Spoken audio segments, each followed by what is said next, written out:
Hi everyone, welcome to Mr. Carlson's Lab and a brand new tech tip series on this channel. I'll be giving all sorts of different types of tech tips regarding new and older electronics alike. So if you'd like to stay current with this tech tip series, definitely subscribe now and stay tuned. What's the purpose of the resistors across these capacitors? In this episode, I'll explain why and give you some examples. Let's get started. So really, what is the purpose of putting two resistors across two capacitors in series? And why do we even bother putting capacitors in series when we can have a 32 volt rated capacitor at say 1100 microfarad?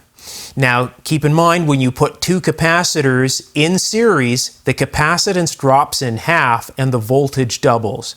So half of 2200 is 1100 and 16 and 16 is 32. So we'd have, a 32 volt cap at 1100. But many of these capacitors aren't right on their spec, so it would be somewhere around there, close enough, right? We're dealing with electrolytic capacitors here. We're not dealing with, super precise devices at all. Now, really where you find capacitors like this in series is in higher voltage applications, something like this. The reason I've got lower voltage caps here is so that I can do the demonstration relatively easy. But you will find capacitors of ratings like this in series quite often in larger power supplies. Sometimes even in switch mode power supplies, they'll put capacitors like this on the bulk side in series with resistors across them like this. Well, what are these resistors really doing?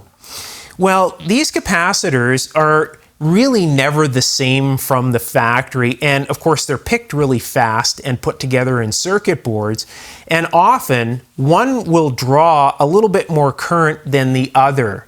So one will have a little bit higher leakage current than the other. So in order to help stabilize or equalize, you'll often hear these resistors referred to as equalizing resistors. In order to equalize or basically overcome the leakage current, what you do is you put a voltage divider across them. And what that does is that equalizes or tries to override the little bit of leakage current difference between the two capacitors and keep them relatively in check with each other. As these capacitors age over time, a lot of the times they'll go in two different directions. So basically they start out as pretty good friends and they're dealing with each other, and maybe one would be sitting at say the voltage across this was 20 volts, all right, for example. So say maybe one would be sitting at 10 volts and the other one would be sitting at 10 volts. Well, one might go to 9 and the other one might go to 11. Right? Something like that. They'll stay pretty in check. But as they get older, sometimes they'll drift really far apart, and these resistors here just help keep them in check. It's basically all it's doing. So we're putting a divider across it. Now these values are just a rough value that I've chosen to put across these for example's sake, but these could be really tweaked. We could take this down to 560 and 560. They should be the same. They shouldn't differ from each other. And if you're going to put two resistors across them, they should be checked. And of course, they should be relatively close in value.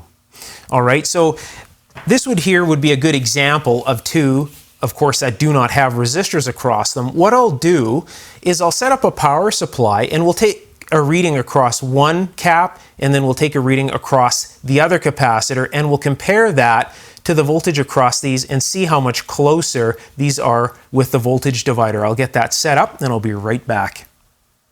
Okay, I have a power supply set up. I've got 25 volts at these alligator clips, or close to. So I'll put that across these capacitors here and let's see if there is any differences. Now keep in mind these are really good quality caps, so they may not differ at all, or we might have some crazy differences, who knows, because these are brand spanking new and they really haven't been powered up yet. So let's find out. Here we go. Well, first of all, let's read from end to end. What do we have?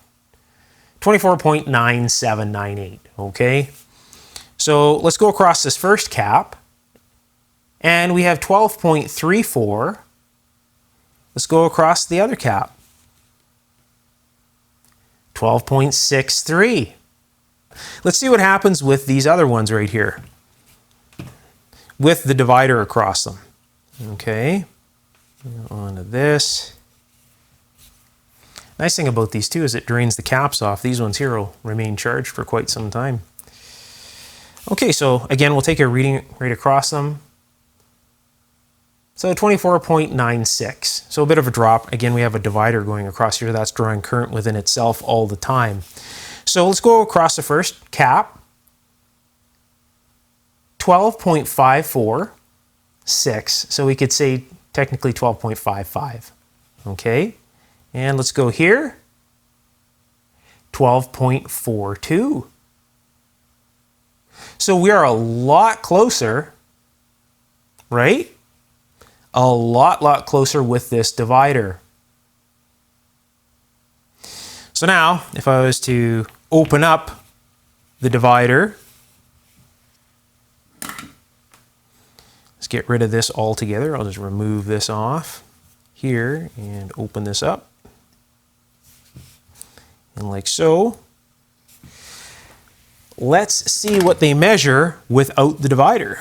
See if it does pretty much the same as the other one here. So I'll clip this back on here like so. And this one on here like so.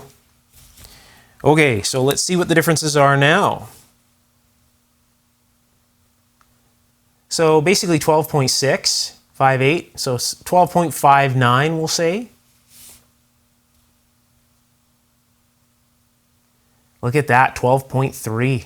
Look at the differences there. So you can see how much better that little divider is helping things along. Now, when you're dealing with capacitors like this and they're in other circuits, a lot of the times they just put a generic value across this, like 330K or 470K across. So usually what they do is they'll batch test a whole bunch of them and find out what the leakage current is, and then they'll dynamically test them with just different resistors to see how close they can get them and compare a value that they have that will keep them close enough in spec but not get too hot and not waste too much electricity, right? So basically you're not loading the circuit down trying to keep the capacitors in check. So it really is a fine balance, and this is all played with at the factory when capacitors of values like this are put in series. Again, these lower value caps are just for example today, and they did actually give a pretty good example. So what I'll do here actually is I'll get some lower value resistors and let's see how close we can get these into check. Okay, two 470 ohm resistors across this, making a voltage divider, so a little bit more current, you know, roughly 25 volts. And these have been on for just a little bit, and they're not even comfortably warm. I would say just mildly warm, these two resistors right here. All right, let's see what the differences are. So this capacitor has basically 12.43. Well, there it is, 12.43. And this one is 12.50. Look at how close that is now. So you can definitely see the advantage of taking the time to just, you know, put a decent equalizing network or voltage divider across these to really keep these in check. Now keep in mind that this really, right now, is the first power up for these capacitors, and they've been sitting in the bin for a very, very long time, so they actually are behaving quite nicely. So there you have it. That is the reason that you have voltage dividers or equalizing resistors across capacitors. If you enjoyed this video and you're enjoying this tech tips series, definitely subscribe and hang around. I've got many more tech tips and tricks coming in the very near future. If you'd like to take your electronics knowledge to the next level and learn electronics in a very different and a very effective way, I have over 200 videos that teach you electronics in my Patreon electronics course. I teach old electronics and new electronics alike with many projects for you to build and learn from. So I teach stuff about vacuum tube electronics and solid state right to surface mount stuff. Even teach you how to make your own boards and circuits there as well. It's a great place to be, a very busy place. Definitely check it out. I'll put the link to my Patreon electronics course just below the video's description under the Show More tab, and I'll pin the link at the top of the comments section. So if you click on that link, it'll take you right there and you can check it out. All right, until next time, take care. Bye for now.